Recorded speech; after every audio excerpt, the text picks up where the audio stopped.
Waalaikumsalam warahmatullahi wabarakatuh. Yang terhormat Ibu Wakil Rektor 1 Universitas GRI Madiun, yang kami hormati Bapak Ibu Dekan, Ketua Program Studi, dan Bapak Ibu praktisi yang hadir pada pagi hari ini. Alhamdulillah kita bisa berkumpul hari ini untuk agenda sosialisasi pedoman praktisi mengajar KPMG.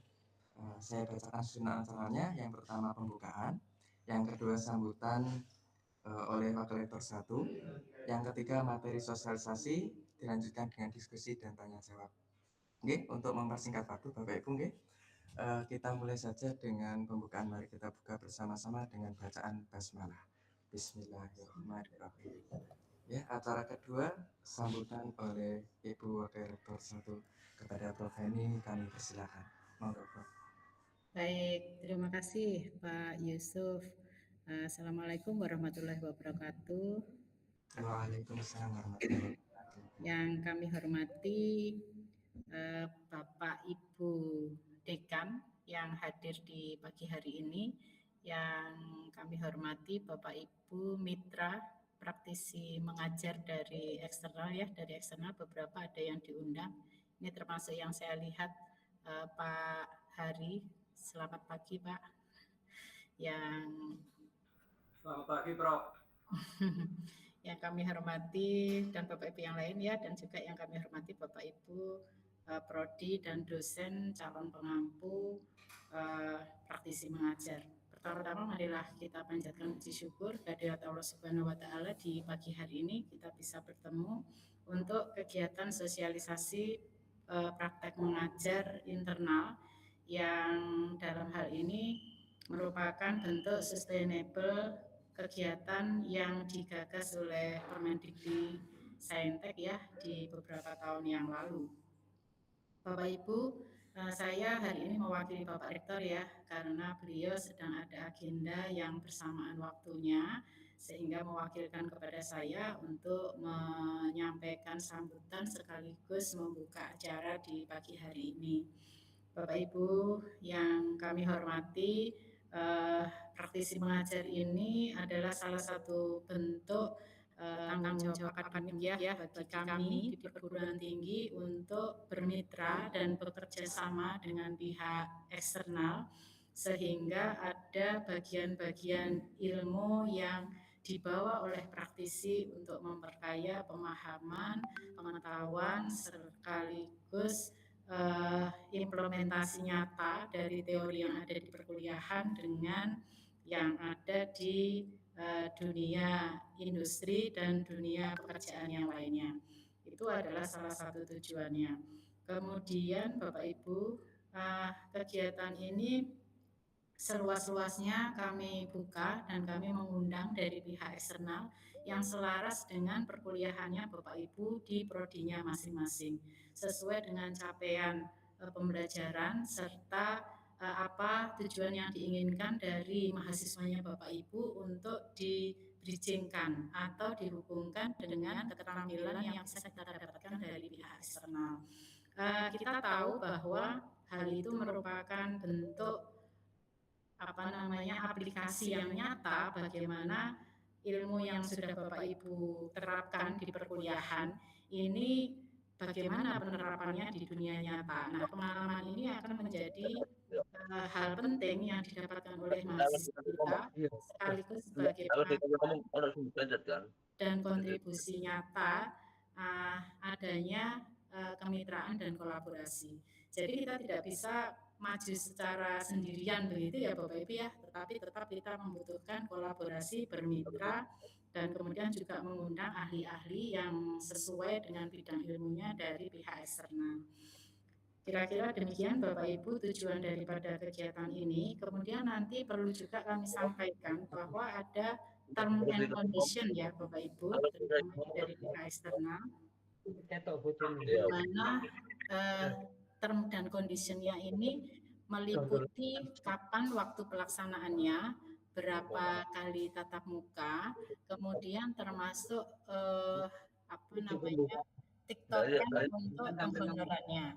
Jadi sudah ada ketentuan-ketentuan yang ada di dalam buku pedoman dan ini nanti akan di-sharekan oleh Bapak Ketua PM Mandiri Internal untuk menjembatani kondisi ini. Dan kami sangat berterima kasih sekali kepada Bapak Ibu dari pihak eksternal yang kerso berkolaborasi dengan kami di UNIPMA sehingga membawa insight baru, pengetahuan baru, dan pemahaman baru bagi mahasiswa kami. Saya pikir itu, dan terima kasih juga untuk Bapak Ibu Panitia ya yang sudah menyelenggarakan kegiatan ini dengan sangat luar biasa dan berjuang selama beberapa waktu untuk pedoman pelaksanaan PMM Mandiri ini. Terima kasih Bapak Ibu, selamat mengikuti kegiatan sosialisasi dan dengan mengucapkan Bismillahirrahmanirrahim, saya mewakili Bapak Rektor membuka kegiatan ini. Demikian yang bisa saya sampaikan. Mohon maaf apabila ada kekurangan. Wabillahi taufiq wal hidayah. Assalamualaikum warahmatullahi wabarakatuh. Waalaikumsalam warahmatullahi wabarakatuh. Baik, mungkin kalau Prof ini ada kepentingan agenda yang lain, dipersilakan Prof. Oke, agenda selanjutnya kita langsung ke inti acara pada pagi hari ini, sosialisasi terkait pelaksanaan praktisi mengajar yang akan disampaikan oleh Bapak Slamet Rianto. Monggo Pak Slamet Rianto, waktu dan tempat kami persilakan. Terima kasih Pak Azari. Suara saya bisa didengar dengan jelas ini? Jelas. Oke, ketemu lagi Pak Azari. Bismillahirrahmanirrahim. Assalamualaikum warahmatullahi wabarakatuh. Waalaikumsalam warahmatullahi wabarakatuh. Yang terhormat Bapak Ibu dan Bapak Ibu Dekan Kaprodi di Universitas PGRI Madiun dan teman-teman praktisi yang luar biasa dan ikut bergabung pada sesi sosialisasi pada pagi hari ini yang saya hormati. Izinkan saya untuk menyampaikan terkait dengan program PM ya, praktisi mengajar versi UNIPMA ya, istilahnya PM Mandiri ya. Mungkin teman-teman dari praktisi sudah kangen karena kita sudah hampir 1 tahun tidak menjalankan program ini setelah dari program pemerintah kemarin berhenti. Kemarin instruksi dari Bu R1 kita berusaha untuk menjebak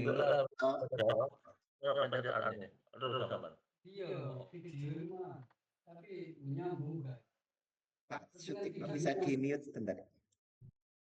Atau di-mute dari admin bisa Pak Asiri.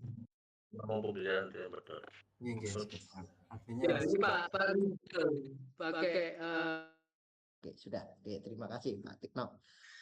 Saya ulangi lagi bahwa program kami dari saya mana tadi? Kami berusaha untuk menjembatani program ini supaya berkelanjutan yang tahun terakhir kita tahun 2025 awal itu terakhir, kemudian ini insya Allah nanti di semester Gasal 2025-2026 kita akan membuka program sosialisasi, program praktisi mengajar mandiri di UNIPMA. Jadi ini adalah bentuk komitmen kami terkait untuk peningkatan pembelajaran yang melibatkan pihak luar atau stakeholder, termasuk di dalam hal ini adalah praktisi yang ikut di dalam dunia industri ya. Suaranya Bapak.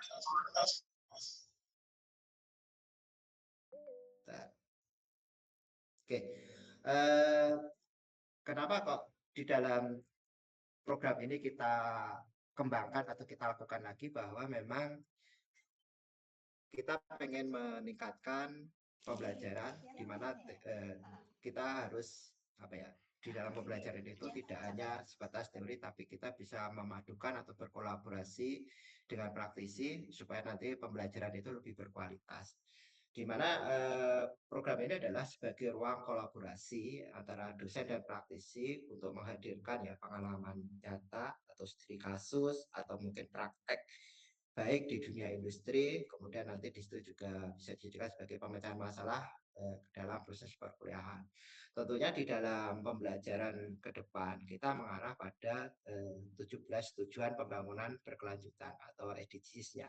Di sini memang harapannya seperti itu.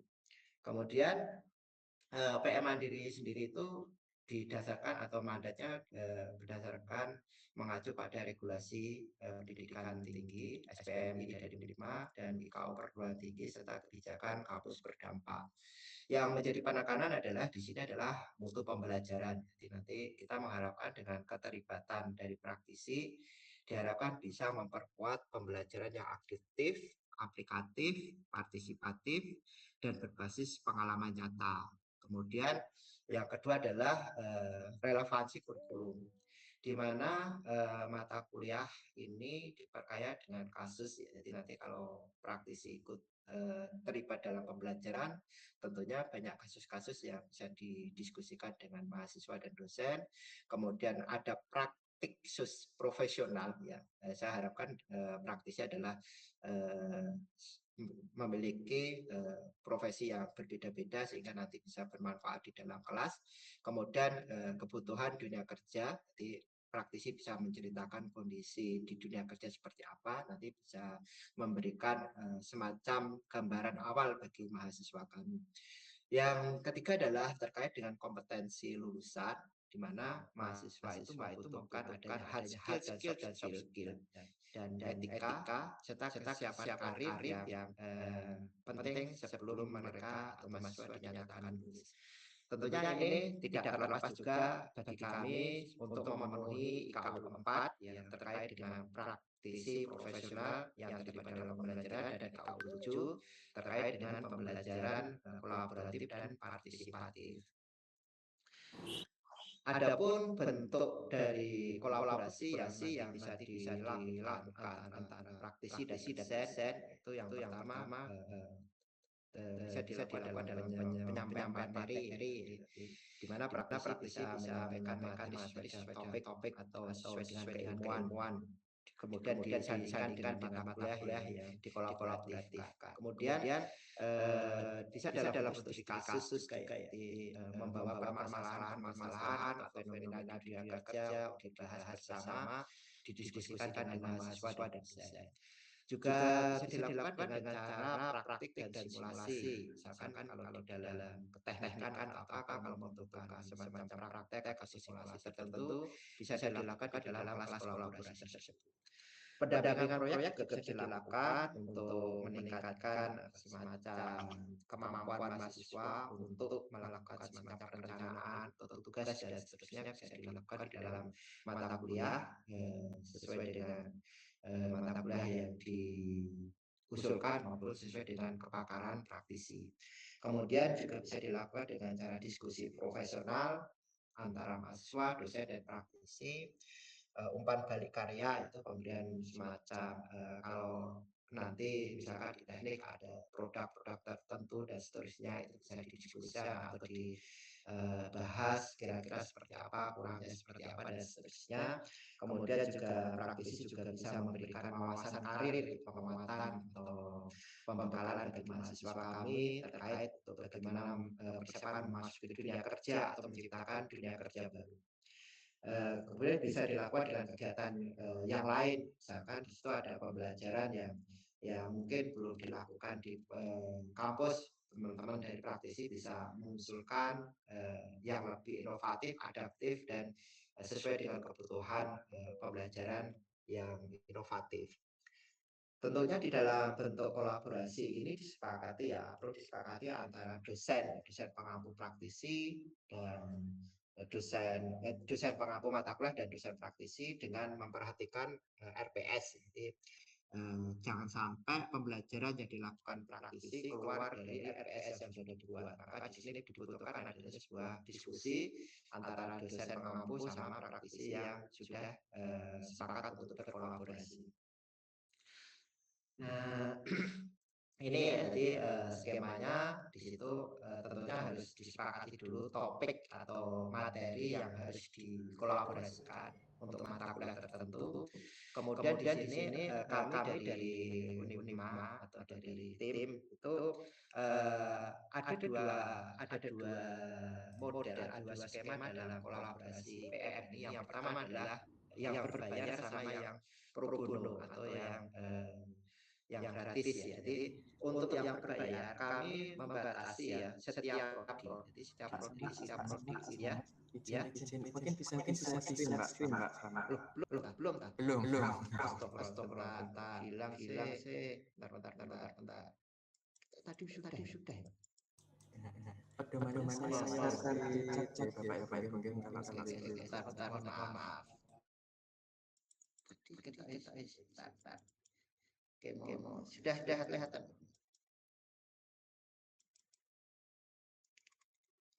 Sudah kelihatan ya? Sudah. Aduh, sekarang mau banyak baru diingatkan. Dari Oke ya, saya ulangi lagi aja lah. Oke.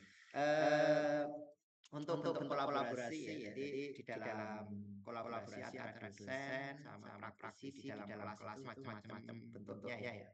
Yang pertama bisa dalam bentuk penyampaian materi, terus nanti di situ juga teman-teman bisa mengangkat sebuah studi kasus yang ada di perusahaan atau di tempat kerja, itu bawa ke kampus untuk didiskusikan, dibahas antara dosen dan mahasiswa nanti seperti apa.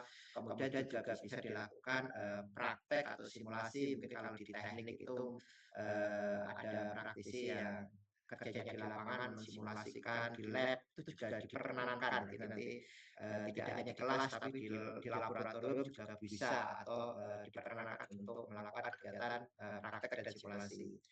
Pendampingan proyek juga sama. Nanti kalau mungkin ada beberapa dosen yang memberikan proyek tertentu dan seterusnya, itu membutuhkan semacam survei atau pendampingan dari praktisi, bisa dikolaborasikan juga di dalam bentuk antara mahasiswa dan praktisi. Diskusi profesional juga bisa. Jadi nanti di situ mungkin ada beberapa mata kuliah yang membutuhkan adanya semacam pemahaman terkait profesional kerja seperti apa dan seterusnya, bisa didiskusikan atau ditambahkan di dalam mata kuliah atau materi tertentu. Terus ada umpan balik karya. Di sini memang mahasiswa mungkin dari teknik itu banyak sekali produk-produk yang sudah dibuat atau itu nanti bisa didiskusikan atau dikritisi dari praktisi, kurangnya apa dan seterusnya. Itu bisa didiskusikan di dalam kelas. Atau ada juga kalau di teknik itu sudah pembelajaran berbasis project, itu nanti bisa didiskusikan kalau membuat project seperti ini kurangnya seperti apa dan seterusnya. Saya rasa praktisi lebih paham untuk menilai kualitas project dari mahasiswa. Kemudian wawasan karir ini juga sangat penting. Bapak Ibu praktisi bisa menceritakan kondisi real di lapangan seperti apa terkait untuk persiapan karir, dunia kerja, etika kerja dan seterusnya, bisa ditransfer kepada mahasiswa kami. Kemudian juga bisa dilakukan untuk pembelajaran lain.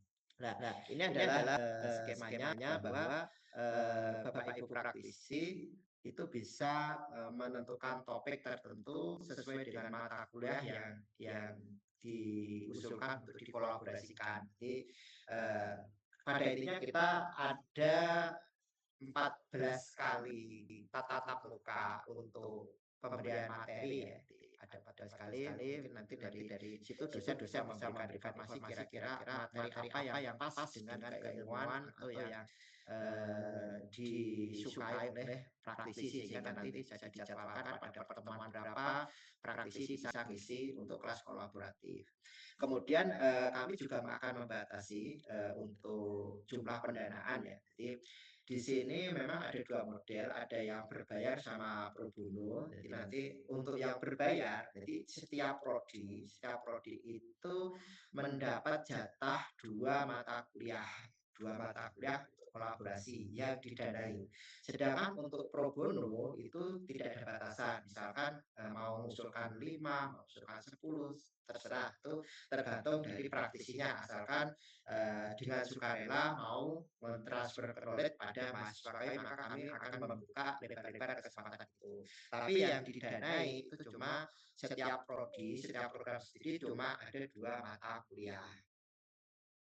Kemudian dari yang didanai tadi itu di setiap mata kuliah itu kita batasi menjadi 3 kali pertemuan. Jadi nanti dari 2 mata kuliah itu masing-masing mata kuliah yang didanai itu 3 kali pertemuan. Jadi nanti sisanya kalau pengen nambah lagi misalkan, oh saya pengen 5 kali, maka yang kedua adalah kita anggap free. Kita anggap pro bono. Jadi nanti yang didanai cuma 3 kali pertemuan. Yang didanai cuma 3 kali uangnya akan saya jelaskan nanti uangnya akan saya jelaskan di terus yang selanjutnya bahwa harus kolaborasi ini atau materi yang sesuai dengan atau materi yang disampaikan itu harus sesuai dengan RPS yang sudah dibuat oleh dosen. Tentunya di sini nanti itu juga RPS itu juga kebijakan pada kebijakan SDGs yang sekarang lagi disematkan oleh pemerintah mau kita harus mengarah pada 17 SDGs tersebut.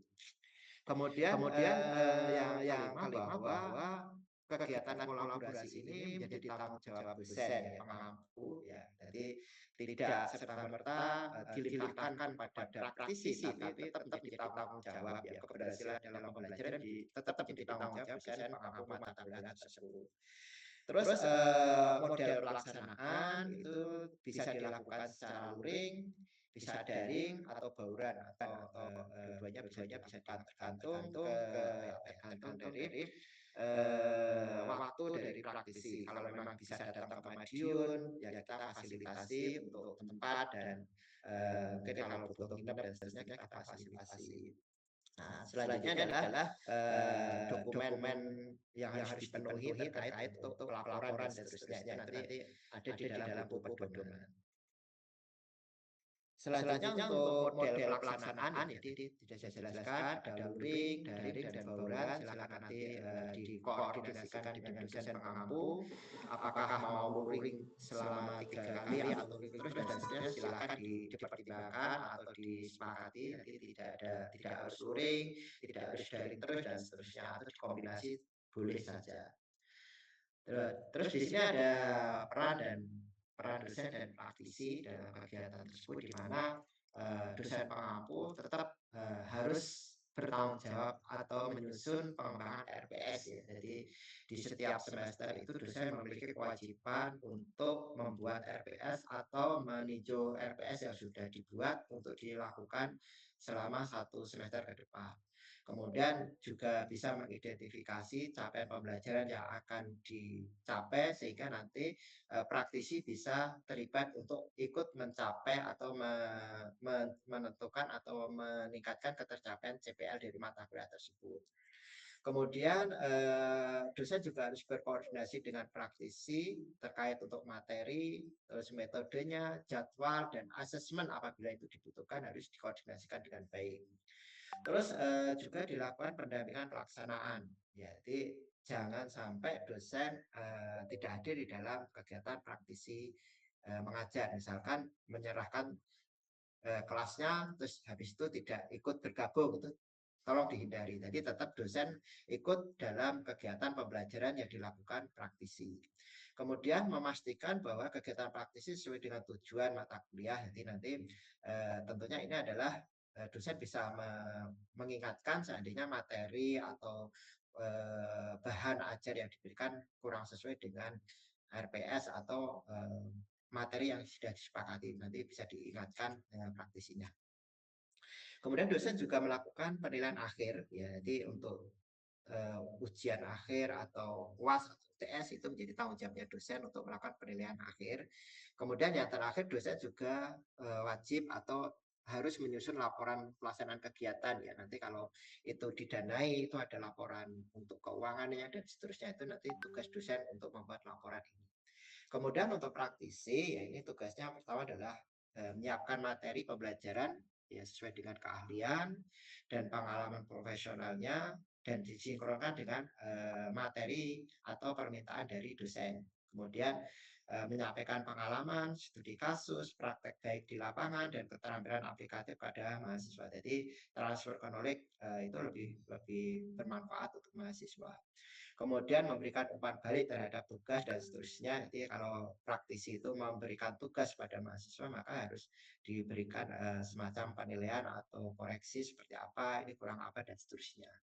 Terus mendorong mahasiswa memahami kebutuhan budaya dunia kerja. Jadi praktisi bisa menceritakan atau menambahkan terkait untuk fenomena dunia kerja sekarang itu seperti apa, etikanya harus seperti apa, dan seterusnya. Itu bisa disampaikan juga di dalam kelas selain materi utamanya. Kemudian yang kelima adalah berkoordinasi dengan dosen dalam pelaksanaan dan evaluasi. Ini penting karena setiap kegiatan yang dilakukan praktisi pada pembelajaran itu harus ada bukti, ya, ada bukti absensi, ada bukti materi dan seterusnya. Itu bisa dikoordinasikan untuk dikumpulkan oleh dosennya nanti.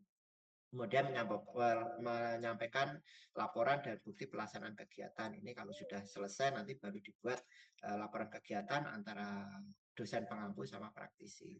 Nah, tujuannya adalah kalau ada kolaborasi antara dosen pengampu mata kuliah dan praktisi adalah diharapkan dapat menghasilkan pembelajaran yang relevan, aplikatif, berdampak nyata bagi mahasiswa untuk memberikan peningkatan daya saing di dunia kerja dan di masyarakat. Harapannya seperti itu.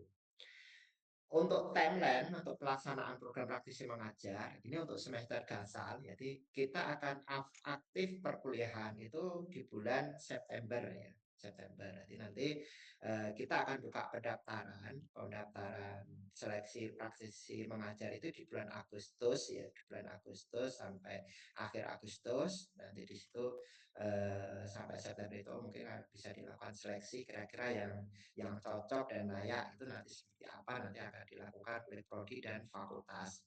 Kemudian di bulan September sampai November ini adalah pelaksanaan kelas kolaboratif, nanti tergantung jadwalnya dari dosen pengampu seperti apa. Terus nanti di November ini kita lakukan evaluasi, monitoring terkait pelaksanaannya sudah berjalan atau belum, kurangnya seperti apa dan seterusnya. Desember ada pelaporan kegiatan sekaligus pencairan apabila Bapak Ibu melakukan program yang didanai. Tapi kalau untuk pro bono ya nanti Bapak Ibu dari praktisi akan mendapatkan sertifikat dari kampus terkait pelaksanaan visi mengajar. Kemudian di semester genap juga kita lakukan sama, konsepnya juga sama, cuma bulannya saja yang berbeda. Tentunya antara semester dasar sama semester genap itu bedanya adalah di mata kuliah. Jadi nanti ada beberapa mata kuliah yang berbeda, nanti Bapak Ibu bisa memilih kira-kira yang paling cocok itu yang mana. Terus persyaratan ya tadi untuk program studi dan mata kuliah kami di tim itu telah merumuskan bahwa mata kuliah yang diusulkan itu harus relevan dengan kompetensi praktisi. Jadi jangan sampai apa yang dimiliki praktisi tidak sesuai dengan mata kuliahnya. Jadi harus relevan. Kemudian mengusulkan mata kuliah dari yang akan ada ini yang mengusulkan adalah program studi dan fakultas. Jadi nanti program studi bisa mengusulkan ke fakultas sehingga nanti fakultas bisa meng-ACC program tersebut. Terus menunjuk dosen ya, jadi nanti prodi tetap harus menunjuk dosen sebagai penanggung jawab terkait misalkan mata kuliah apa ya, penanggung jawabnya siapa. Terus di sini juga memastikan mendukung capaian pembelajaran, jadi materi yang diberikan praktisi harus tidak boleh keluar dari RPS yang sudah dibuat. Terus di sini juga menyusun laporan pelaksanaan kegiatan, jadi nanti fakultas sama prodi bekerja sama untuk pembuatan laporan kinerja yang sudah dilakukan. Kemudian mata kuliah yang diperbolehkan adalah mata kuliah yang bukan MKDU. Jadi kami menyarankan bahwa mata kuliah itu adalah mata kuliah keprodian. Jadi nanti supaya itu lebih berdampak pada peningkatan soft skill maupun hard skill dari mahasiswa. Jadi bukan mata kuliah MKDU, tapi ada mata kuliah keprodian. Jadi nanti sesuai dengan ciri khas dari prodi masing-masing. Tentunya di sini mata kuliah itu harus relevan dengan dunia kerja, nanti berdasarkan kurikulum prodi masing-masing. Topik praktisi jelas dan sesuai kompetensinya, dapat dilakukan luring, daring, dan bauran. Jumlah mahasiswa memungkinkan pembelajaran. Jadi nanti diusahakan mahasiswa cukup ya, mungkin kalau kelasnya kecil bisa digabung dan seterusnya. Itu nanti tergantung pelaksanaan di lapangan. Silakan disesuaikan sendiri. Kemudian di sini untuk persyaratan dosen ya yang boleh berkolaboratif adalah dosen tersebut sudah dosen tetap Unipma. Terus di situ juga kompetensi akademik relevan dengan mata kuliah, artinya bahwa ini adalah dosen yang di TPS atau dosen program studi. Kemudian dalam kolaboratif ini ada perencanaan, ada pelaksanaan dan evaluasi yang harus teman-teman jalankan. Jadi nanti dari merencanakan, melaksanakan dan evaluasi harus dilakukan. Dan dosen juga bertanggung jawab terhadap RPS dan laporan kegiatan. Kemudian dari syarat praktisi ya ini minimal 3 tahun di bidang, jadi punya pengalaman kerja itu minimal 3 tahun di bidangnya, jadi relevan. Kemudian memiliki keahlian, kompetensi yang dapat dibagikan, masih aktif bekerja, berwirausaha dan atau memiliki bekerja sebagai seorang profesi atau profesional. Terus rekam jejak baik ya, jadi tidak ada catatan negatif selama mengikuti PM1 sampai PM5, memiliki integritas untuk menjalankan tugasnya dengan baik, menjunjung etika profesional sesuai dengan bidang kerjanya masing-masing. Kemudian juga praktisi juga bersedia menyiapkan materi atau membuat studi kasus atau membuat sebuah proyek untuk pembelajaran. Nah, ini terkait untuk sumber pembiayaan. Mohon maaf sebelumnya bahwa memang kami mungkin ekspektasi teman-teman biayanya besar. Nah, mohon maaf, jadi ini karena biaya mandiri dari negara sudah tidak ada, maka kita melakukan pendanaan mandiri untuk kegiatan ini, di mana setiap prodi itu hanya berhak mengajukan 2 mata kuliah yang didanai masing-masing 3 kali pertemuan. Jadi nanti yang didanai itu cuma 2, selebihnya kalau ada pro bono maka boleh. Jadi dalam pelaksanaan PM itu ada 2 model, yang didanai sama yang pro bono. Ya, jadi kalau yang didanai cuma 2, terus dari masing-masing mata kuliah itu cuma 3 kali pertemuan. Nah, di sini yang teman-teman praktisi pahami bahwa mungkin terlalu kecil bagi teman-teman praktisi atau mungkin tidak ada artinya ya, atau terlalu nominalnya terlalu kecil ya, tapi memang ini adalah kemampuan kami, di mana honor praktisi itu adalah 50.000 per SKS per pertemuan. Jadi nanti kalau dalam satu pertemuan itu 3 SKS, maka tinggal ngalikan aja 3 kali 50. Jadi 1 kali pertemuan atau 1 kali pertemuan ada 3 SKS, maka honor yang diperoleh dalam itu adalah 150.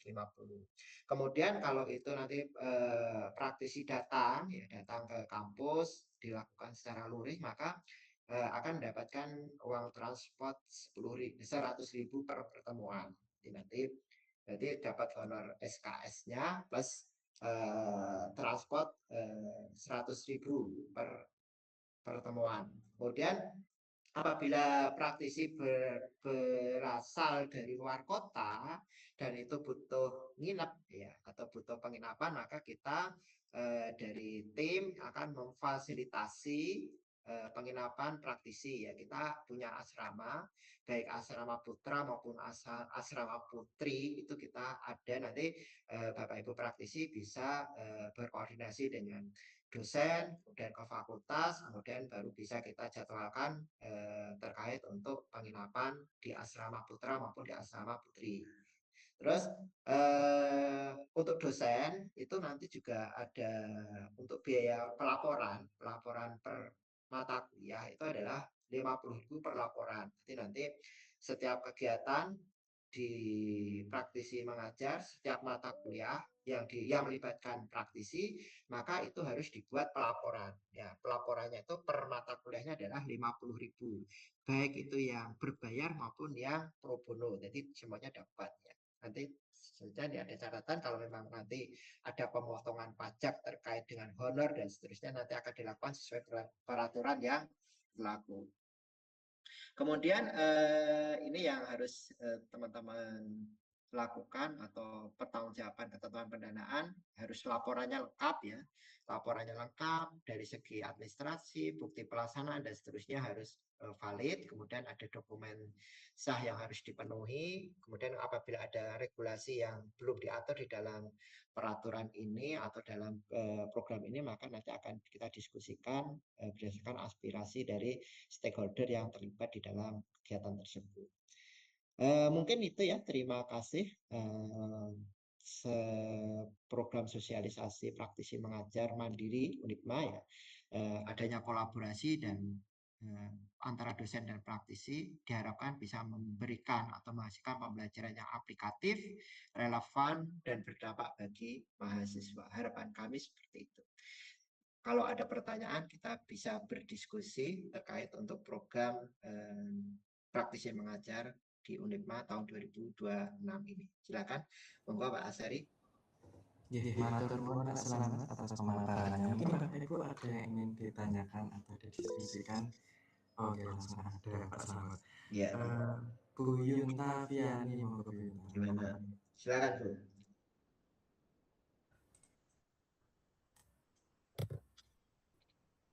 Halo, ya. Iya. Suara saya terdengar? Sudah Bu, silakan Bu. Iya, Assalamualaikum warahmatullahi wabarakatuh. Waalaikumsalam warahmatullahi wabarakatuh. Baik, mohon izin bertanya Bapak terkait dengan informasi pendaftaran. Nah, pada tahun 2024 itu saya kan pernah mengikuti praktisi mengajar di UNIPMA. Itu kalau misalkan mau daftar kembali, apakah bisa menggunakan akun yang sama ataukah bagaimana? Terus apabila memang menggunakan akun yang sama, masalah yang selanjutnya adalah ketika terlupa username dan password-nya bagaimana? Oke, sudah? Ada lagi Bu? Inje. Oke, terima kasih. Terima kasih. Sampun ya? Inje.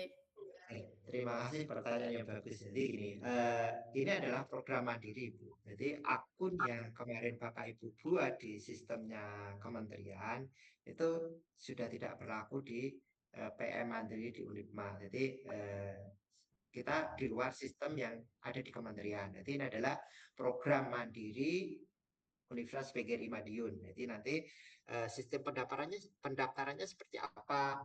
Nanti di bulan Agustus kita akan membuat semacam flyer atau semacam sosialisasi atau pengumuman di mana nanti masing-masing dosen atau masing-masing praktisi itu bisa langsung berkolaborasi atau melakukan pendekatan dengan dosen. Atau misalkan dosen melakukan pendekatan dengan praktisi atau praktisi melakukan pendekatan dengan dosen, kira-kira saya ingin berkontribusi misalkan pada mata kuliah ini, kira-kira Bapak bisa berkenan atau tidak.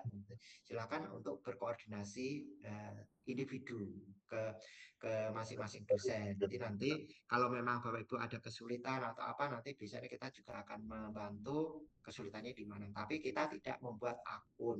Jadi yang dilakukan adalah pendaftarannya langsung pada dosen. Nanti dosen akan memberikan informasi syarat-syaratnya apa, dokumen apa yang harus dipenuhi. Nanti seperti itu Ibu. Oke, bisa diterima? Mohon izin bertanya lagi Bapak. Ya. Bagaimana cara kita untuk mengetahui apa saja program studi yang akan muncul nanti, dan untuk mengetahui dosen pengampu siapa saja yang melakukan praktisi mengajar kalau seperti itu? Oke, tentunya kita akan memanfaatkan media sosial untuk publikasi ini ya. Jadi nanti termasuk di grup ya, di grup praktisi mengajar yang sekarang masih aktif ya. Jadi teman-teman juga nanti akan, kalau ada informasi apapun akan kita share di grup. Jadi nanti kalau memang ada, kita akan memberikan update terkait kebutuhan, misalkan di prodi PGSD misalkan.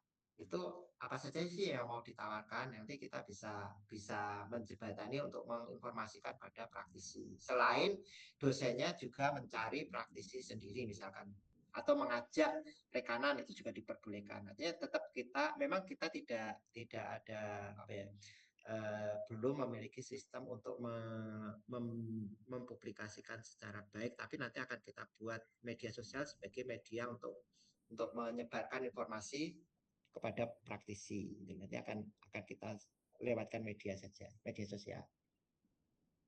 Oh, injih. Ya, ya. Terima kasih Bapak untuk Oke, pertanyaannya. terima kasih. Ya. Yang lain, monggo.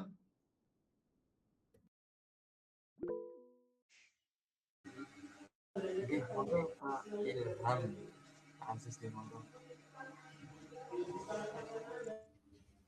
Assalamualaikum, selamat pagi Pak. Selamat Pak Yusuf. Ya Pak, izin nanya Pak, kalau untuk yang pro bono, mata kuliah nanti yang bisa diisi untuk dosen praktisi pro bono, apakah mata kuliah yang ditawarkan atau semua mata kuliah bisa di pro bono gitu Pak?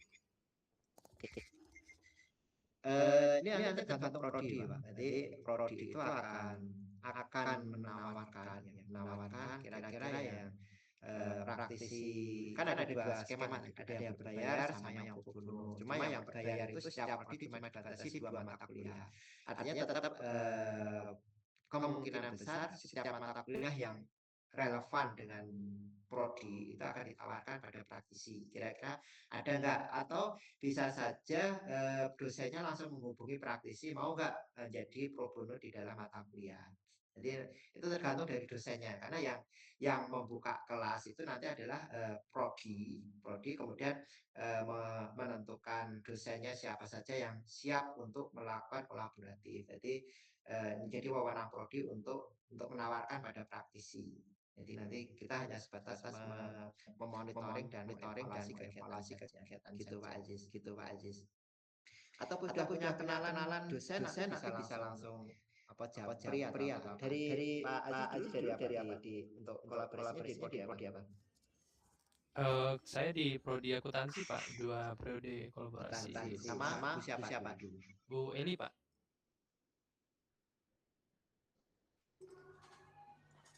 Pak Selamat. Iya. Berani berbagi. Nah, saya screen dimatikan. Oke, udah. Ya. Gimana Pak siapa tadi? Pak Aziz sama Bu siapa? Akuntansi? Sama Bu Eli dulu Pak. Bu Heni ya, nanti bisa kode sama Bu Heni, bisa berhubungan komunikasi sehingga nanti tahu Bu ini ada jadwal, ada kira-kira bisa dikolaborasikan atau tidak misalkan. Kalau mau pro bono seperti apa, kalau mau berbayar nanti seperti apa, itu tergantung dari prodi untuk mengambil kebijakan. Ya. Ya, baik, terima kasih Pak. Iya Pak. Intinya komunikasi Pak. Oke, yang lain monggo. Pak, assalamualaikum. Ya, Assalamualaikum. Waalaikumsalam. Assalamualaikum. Waalaikumsalam. Monggo Pak. Ya, saya Pak Maharizal. Ini nomor teleponnya saya menggunakan namanya Pak Cikno. Tapi saya biasa di UPMA itu pakai nomor saya Maharizal. Iya, Pak Maharizal. Iya. Jadi maksud saya, apakah pendaftaran yang dulu di UPMA dengan sekarang ini berbeda, Pak? Iya, beda Pak. Jadi kalau dulu itu kan kita masuk ke sistemnya kementerian ya. Jadi masuk ke sistem, ya sekarang enggak. Kita langsung, Bapak bisa menghubungi dosen yang dari mana Pak? Dari hukum atau dari apa dulu? Hukum. Ya. Jadi sama Bu siapa? Hukum praktisi pada waktu itu Bu Bintang. Ya, sama Bu Bintang. Ya oke, itu Bu Bintang ada itu. Nanti bisa langsung WA Bu Bintang. Bu, saya minta kelasnya semester depan, misalnya gitu. Ya nanti biar Bu Bintang mengkoordinasi terkait mata kuliah apa yang cocok untuk Bapak. Nanti silakan langsung ke Bu Bintang aja. Jadi kita tidak mendaftar di sistem ya Pak ya. Jadi sistem yang di kementerian kelihatannya sudah hilang, sudah tidak aktif. Jadi ini adalah murni programnya UNIPMA. Jadi pendaftaran dan seterusnya kita dilakukan secara manual. Jadi nanti langsung ke Bu Bintang aja nggak apa-apa, nanti bisa dibantu. Ya, mata kuliahnya apa tergantung dari prodi, nanti Bu Bintang yang akan menginformasikan. Gitu ya. Bentar Pak, saya masih tanya lagi. Nah, ini kan ada UPMA Kediri dan UPMA Madiun. Apakah berbeda UPMA Madiun dengan Kediri? Beda Pak. Ini Universitas PGRI Madiun, itu di Madiun, terus yang di PGRI itu Universitas Nusantara atau apa itu? Itu beda Universitas yayasan. Nusantara PGRI Kediri. Nah, ya sama-sama PGRI tapi beda Bu Nini yang lebih paham. Oh, jadi yang memang biasanya ada saya mampu mengajar pada waktu saya ngajar sama Bu Bintang itu di Kediri itu Pak ya. iya lah. Mohon izin di Madiun, Bapak. Di Oh, di Madiun. Iya. Iya, di Oh, Madiun. oke, Jam oke, terbangnya Bapak makasih. tinggi, jadi kemana-mana ya. Ya, di setiap kota hampir ada Pak. Di Surabaya juga ada PGRI, cuma kita di Madiun. Ya, oke. Ya, matur suwun. Pendaftaran kira-kira mulai pengajaran tadi bulan apa Pak? Kita buka pendaftaran di bulan Agustus sampai September. Agustus sampai September. Akan kita infokan di grup Bapak. Jadi nanti di grup akan kita informasikan, termasuk nanti kalau ada informasi kelas dan mata kuliah yang bisa dibuka nanti akan kita share di grup praktisi yang kita miliki. Ya. Ya. Terima kasih Pak. Terima kasih banyak Bu Bintang. Terima kasih Bu Bintang. Terima kasih banyak Pak Maharizal. Oke. Oke, terima kasih. Oke, lanjut Pak Selamat ya. Bu Husnul. Husnul monggo Bu. Belum terdengar Bu. Suaranya belum terdengar. Tes.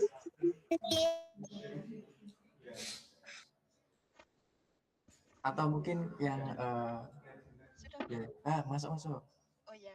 Lumayan. Tanya Bapak, ini tadi selain tadi alhamdulillah sudah tersampaikan jawaban melalui grup. Selain itu tadi kan bisa menghubungi dosen secara langsung. Nah, kalau sebelumnya kan menggunakan sistem, bolehkah kita kan ada pro bono dan berbayar. Kita seumpama daftar dua-duanya, karena memang yang berbayar kan hanya terbatas. Siapa tahu umpama yang berbayar belum beruntung bisa bergabung di pro bono tadi. Terima kasih.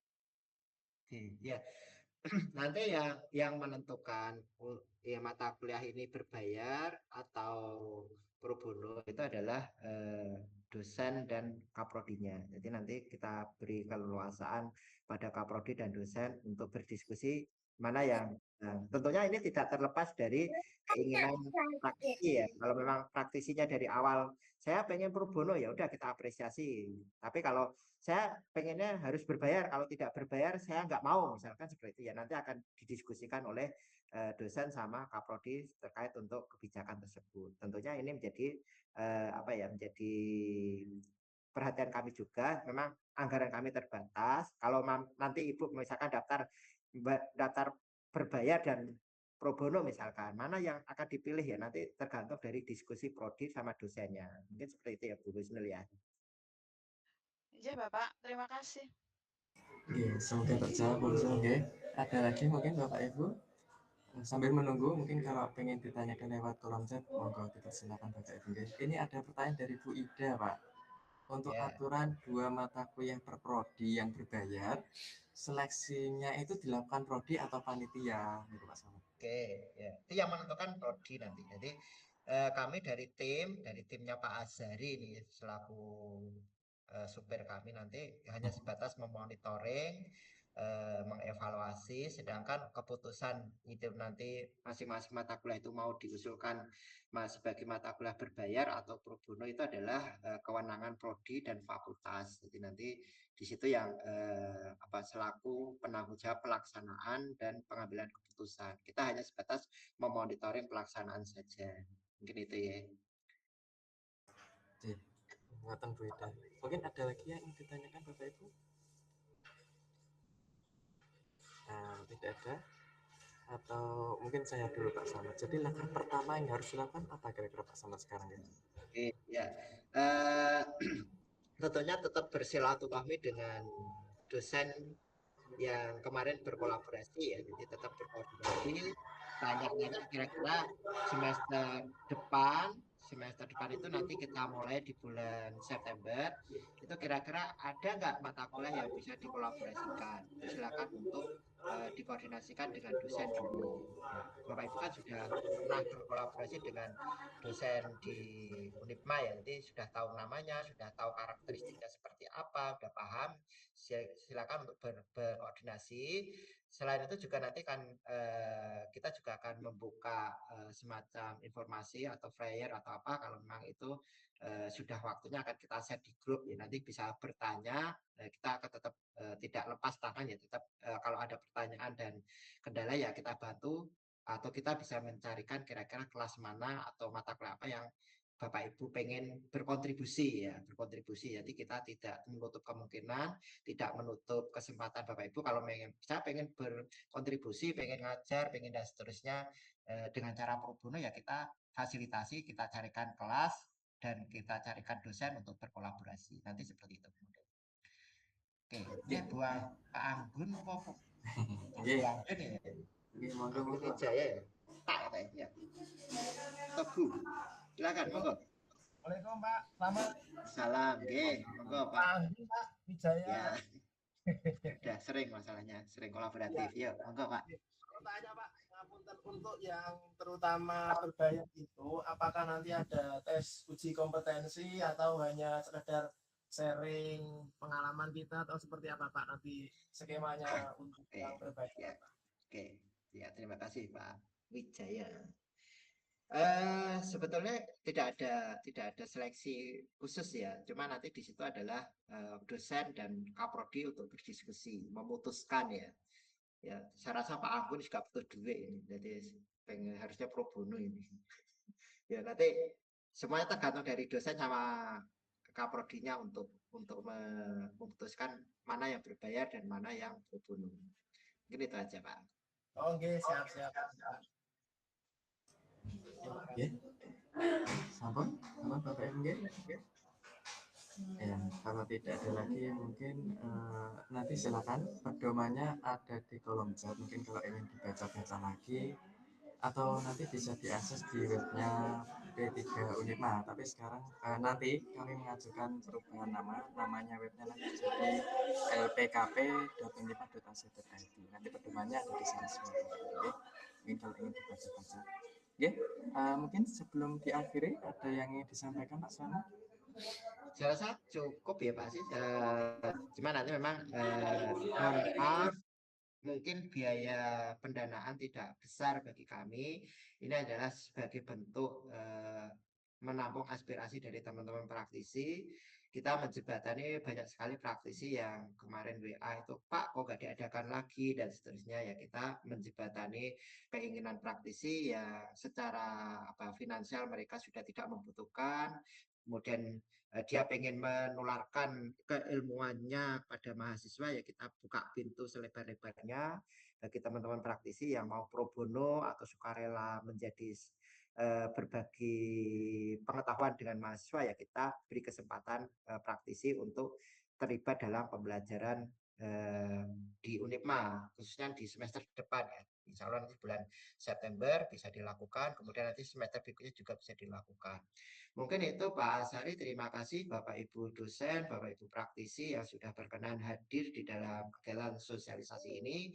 Semoga bisa memberikan manfaat, menyambung silaturahmi bagi kita semuanya, tidak putus hubungan ya setelah kita sekian tahun berkolaborasi dan kita hari ini kita sambung lagi sehingga nanti kedepannya bisa memberikan manfaat untuk kecerdasan mahasiswa kami khususnya di Unipma.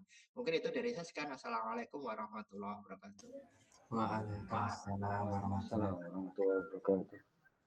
Dengan demikian kita akhiri agenda pada pagi hari ini. Terima kasih kepada Bapak Ibu Dekan, Bapak Ibu Ketua Program Studi dan Bapak Ibu praktisi yang menyempatkan waktunya di pagi hari ini. Saya Yusuf Asari, Wakil Kepala Lembaga Pengembangan Kurikulum dan Pembelajaran. Mohon izin undur diri Bapak Ibu. Saya akhiri. Jazakumullah khairan katsiran. Wassalamualaikum warahmatullahi wabarakatuh.